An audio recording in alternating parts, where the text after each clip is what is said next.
আসসালামু আলাইকুম। এ হচ্ছে জলপাই আমাদের গাছের জলপাই। এই যে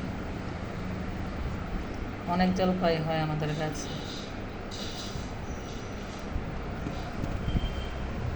এই যে কি বড় বড় জলপাই। ভাইয়া খাবি? সেই স্বাদ।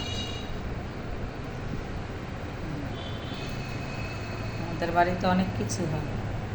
কটবেল গাছ আছে, দেওয়া গাছ আছে, টক জাতীয় অনেক, আমড়া গাছ, চালতা গাছ,